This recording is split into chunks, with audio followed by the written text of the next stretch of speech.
चलिए, तो कल हम लोगों ने पढ़ा था पूर्ण संख्या के बारे में और उसी के बाद पढ़ा था प्राकृत संख्या के बारे में। अब आगे शुरू करते हैं कि हमने कल बताया था कि पूर्ण संख्या में पढ़ा, थोड़ा सा इसके बारे में जान लेते हैं। पूर्ण संख्या में क्या होती है, तो हमने कहा कि संख्या 0, 1, 2 से शुरू होती है और अंत तक जाती है, यानी अनंत तक होती है। और हमने कल इसके बारे में जाना प्राकृत संख्या के बारे में कि वो संख्या 1 से शुरू होती है और ये धनात्मक अनंत तक जाती है। समझ गए? तो वो संख्या 0 से शुरू होती है और अनंत तक जाती है, और जो प्राकृत संख्या होती है आपका 1 से अनंत तक जाती है। अब हम आते हैं प्राकृत संख्या के बारे में। तो हमने कहा प्राकृत संख्या के बहुत से प्रकार होते हैं, तो इनके कुछ प्रकार के बारे में देखते हैं, ध्यान देगा। सबसे पहले कि प्राकृत संख्या तो सम संख्या हो गई, सम, विषम संख्या हो गई, भाज्य और अभाज्य। तीन संख्या हम देख लेते हैं, आगे संख्या देखेंगे बाद में। पहले हम संख्या के बारे में जान लेते हैं कि सम संख्या, विषम संख्या, भाज्य संख्या और क्या हो गई, अभाज्य संख्या। ध्यान दीजिएगा, सम, विषम, भाज्य और अभाज्य। तो इनके बारे में देख लेंगे कि सम संख्या क्या होती है। अगर हम पूरे पूर्ण संख्या के बारे में, प्राकृत संख्या के बारे में देखें, किस संख्या के बारे में, प्राकृत संख्या के बारे में। अगर हम पूरी संख्या को यहाँ पर देखें प्राकृत संख्या को, तो हम नंबर लाइन पे दर्शावें, तो यहाँ से करें 1 से 1, 2, 3, 4, 5, 6, 7 और इस तरह करते चले जाएंगे। समझ? तो ये सम संख्या क्या होती है, ध्यान देगा। हम यहाँ सिंपल शब्दों कर देंगे, यानी कि 2 से, यानी वह संख्या जो 2 से क्या हो जाए, भाज्य हो जाए। यानी वह संख्या जो 2 से क्या हो, भाज्य हो, क्या हो, भाज्य हो। यानी वह संख्या जो 2 से कट जाए, वह संख्या जो 2 से, किससे, 2 से कट जाए, वो सभी की सभी संख्या हमारी क्या होती है, सम संख्या होती है। वह संख्या जो हमारी 2 से पूरी की पूरी विभाजित हो जाए, वह संख्या हमारी क्या होती है, सम संख्या होती है। समझा क्या? यानी सम संख्या को आपने पढ़ा होगा इवन नंबर कहते हैं, हमारे इवन नंबर। और ये जो हमारा क्या होता है, ऑड नंबर होता है। यानी कि वह संख्या जो क्या हो जाए, 2 से पूरी की पूरी विभाजित हो जाए, वह संख्या हमारी क्या होती है, सम संख्या होती है। अब सम संख्या तो इसी का उल्टा क्या होगी, विषम। अच्छा 2 से कौन घटेगा, 2 घटेगा, 2 के बाद में 4 आता है, 2 3 6 भी हो जाता है, यानी इधर 8 भी हो जाएगा, इधर 10 भी हो जाएगा। यानी आपको नजर समझ में आ गया कि वह संख्याएं सम संख्या कौन कौन होगी। तो हम यहाँ पे बता दें, 2 होगा, 4 होगा, 6 होगा, 8 होगा, 10 होगा। आपको ये समझ में आ गया कि सम संख्या क्या होगी। समझ? तो ये आपकी क्या होगी, सम संख्या। अब आते हैं इसी के बारे में, सम संख्या बता देते हैं। ये सब तो आसानी आप बहुत ज्यादा पढ़ते रहते हैं, सम संख्या विषम संख्या हम जानते हैं, थोड़ा थोड़ा एक नजर देख लीजिए। सम संख्या के बाद आ जाती है हमारी विषम संख्या। यानी सिंपल सा हो जाएगा कि वह संख्या जो 2 से ना कटे, वह संख्या जो 2 से ना कटे या विभाज्य ना हो,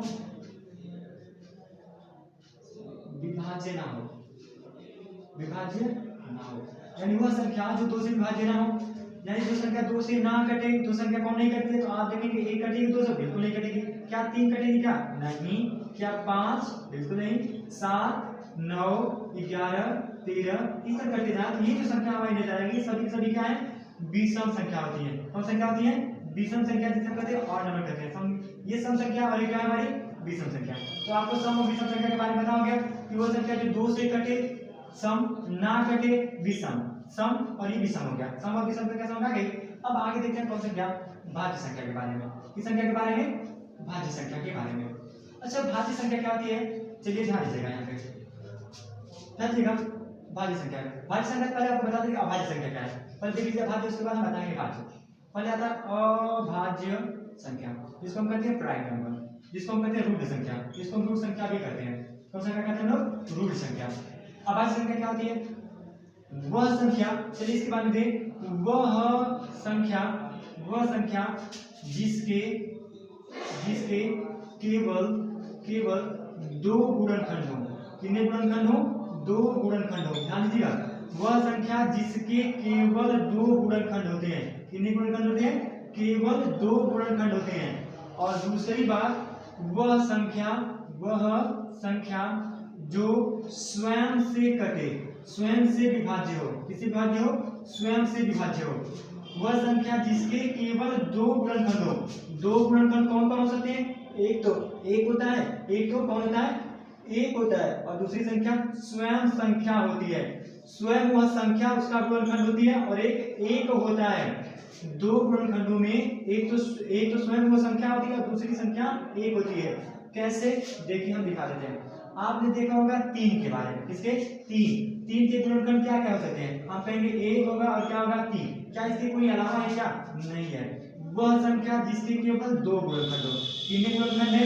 2 है। कितने हैं? 2 है। तो समझ में आ गया? 2 गुणनखंड हो।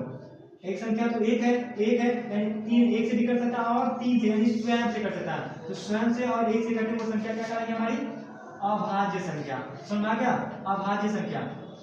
देखिए और दूसरी क्या? वह संख्या जो स्वयं से भाज्य हो। किससे भाज्य हो? स्वयं से भाज्य हो। समझ में आ गया? यहाँ पे स्वयं से भाज्य कौन है? 3 का भाज्य कौन है? 3 ही कर सकता है, तो वो संख्या हमारी क्या कहलाएगी? अभाज्य संख्या। अब अभाज्य संख्या में क्या जानने वाली बात है, ध्यान दीजिएगा। पहली बात, सबसे छोटी अभाज्य संख्या। सबसे छोटी अभाज्य संख्या। सबसे छोटी अभाज्य संख्या कौन होती है? क्या बता सकते हैं आप लोग? सबसे छोटी अभाज्य संख्या क्या होती है? आपके मन में क्वेश्चन चलेगा, हम कहेंगे 1 और आप सबसे बड़ी गलती कर रहे होंगे, क्योंकि याद रखिएगा 1 आपका अभाज्य संख्या नहीं है। सबसे छोटी अभाज्य संख्या क्या होती है? 2। आपके मन में क्वेश्चन था कि ये क्यों नहीं है? क्योंकि एक तो विषम है और एक से मतलब एक से करता है। अब ध्यान दीजिए, क्या हम लिखते हैं 1। चलिए इस बात का पता लगा क्या ये अभाज्य संख्या क्यों नहीं है।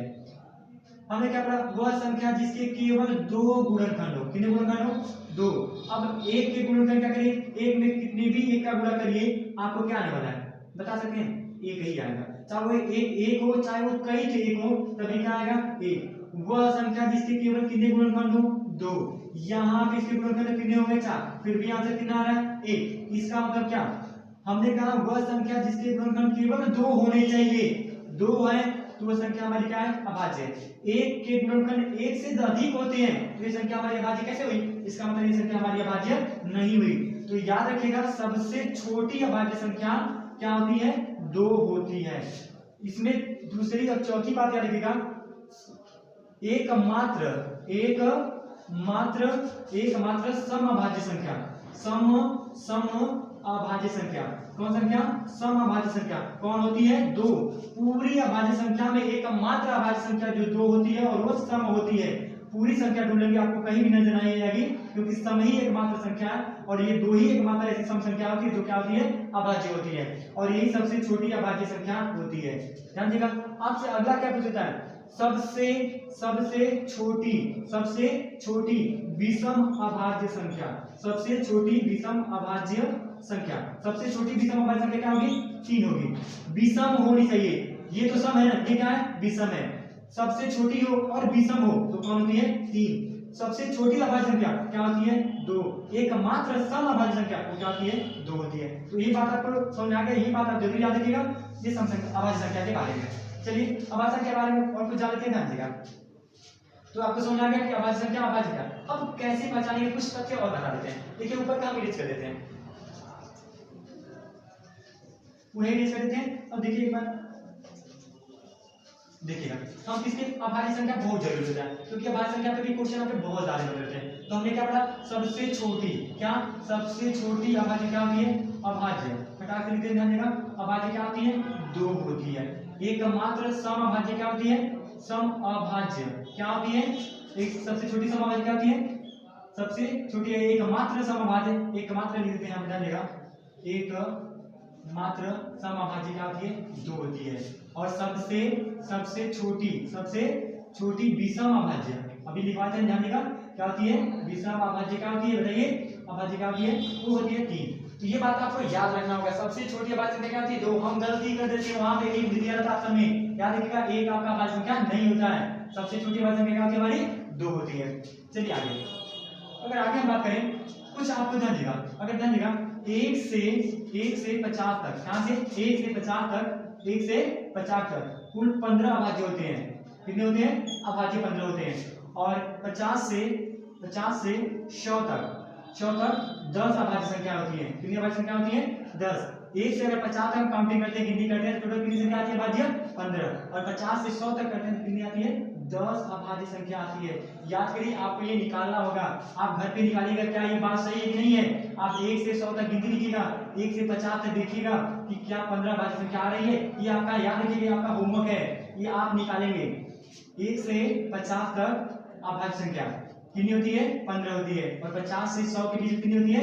10। आपसे क्वेश्चन पूछ देता है कि 50 से 100 के मध्य कितनी अभाज्य संख्या होती है, कितनी होती है 10, और 1 से 50 के मध्य कितनी होती है 15। अगर हम पूछें कि 1 से 100 के मध्य अभाज्य संख्या, 1 से 100 के मध्य अभाज्य संख्या, तो बताइए 15 ही है, 10 ही है, तो टोटल कितनी हो जाएगी 25। यानी 1 से 100 के बीच में कुल 25 अभाज्य संख्या होती है। कितनी होती है कुल 25 अभाज्य संख्या होती है। अब क्वेश्चन आता है अभाज्य संख्या कैसे पहचानें। देखिए ये ट्रिक हर जगह काम नहीं करता, लेकिन फिर भी हम देख लेते हैं। ध्यान देगा ये कैसे है, ध्यान देगा। आप ये मामला समझ में आ गया होगा क्या कहना चाहते हैं हम लोग कि 1 से 50 के बीच में 15 अभाज्य संख्या होती है, 50 से 100 के बीच में 10 अभाज्य संख्या होती है, और 1 से 100 के बीच में टोटल 25 अभाज्य संख्या होती है। अब ध्यान दीजिएगा, अब कैसे का देखिए आपको एक बता देते बात, ध्यान देगा। यहाँ पे एक लिखिएगा 6 n प्लस क्या लिखिएगा 1, और ये बता 6 n माइनस 1। जो संख्या इस नियम का पालन करती है, इस रूल का, ये जो फॉर्मूला है इसका पालन करती है, वो संख्या अधिकतम क्या होती है, वो संख्या हमारी अभाज्य संख्या होती है। कुछ संख्या छोड़कर देखिए, 2 को छोड़ दीजिए, 3 को छोड़ दीजिए, और यहाँ पे 2 और 3 को छोड़ के ही क्या करिएगा। जैसे हम देख लेते हैं 5 को, 5 में देखिए यहाँ पे देखिए मानिए n का मान करके, अच्छा n क्या है यहाँ पे जो n है वो प्राकृत संख्या है। कौन सा क्या प्राकृत संख्या, प्राकृत संख्या मतलब कोई भी संख्या ले सकते हैं। यानी यहाँ पे 1 ले, 6 एकम 6, और 6 में से जाएगा 5, मतलब 5 क्या है प्राकृत संख्या, मतलब इस नियम का पालन करना। चलिए 7 देख लेते हैं, 1 एकम 6 एकम 6, 6 और 1 7, क्या 7 अभाज्य संख्या, बिल्कुल अभाज्य संख्या। इसका मतलब 5 और 7 अभाज्य संख्या, 5 इन दोनों नियम का पालन कर रहा है। देखिए 5 इस नियम का पालन कर रहा है, 7 इस नियम का पालन कर रहा है, इसका मतलब 5 और 7 क्या है अभाज्य संख्या। चलिए और ट्राई कर लेते हैं। देखिए मान लीजिए आपने देखा होगा 11 के बारे में, 11 क्या है, गुणा करिए 6 दूनी के 12, 12 में से एक देगा 11, इसका मतलब क्या है 11 अभाज्य संख्या नहीं, बिल्कुल अभाज्य संख्या है। चलिए 13 देख लेते हैं, गुणा करिए 6 दूनी के 12, 12 13, बताइए 13 क्या हुआ अभाज्य संख्या, सुना क्या। तो आप इन दोनों नियम का प्रयोग करके हम अभाज्य संख्या को पता लगा सकते हैं। तो आपसे एक क्वेश्चन है कि आप 1 से 100 तक जो होगा उसमें इन फार्मूला ये दोनों हमारे जो है इनका आप यूज करके आप 1 से 100 तक निकालिए, क्या ये नियम पालन कर रहा है कि नहीं कर रहा है। तो आप लगाइएगा और आपको निकाल के अच्छा लगेगा कि आप कम से कम समय में आपको परिमेय से अभाज्य संख्या को निकाल सकते हैं। चलिएगा तो समझना क्या, तो ये अभाज्य संख्या और ये अभाज्य संख्या निकाल सकते हैं। चलिए तो आपका ये होमवर्क है। तो ये आपका भाज्य संख्या के अभाज्य संख्या के बारे में हो गया। तो थोड़ा भाज्य संख्या देख लेते हैं।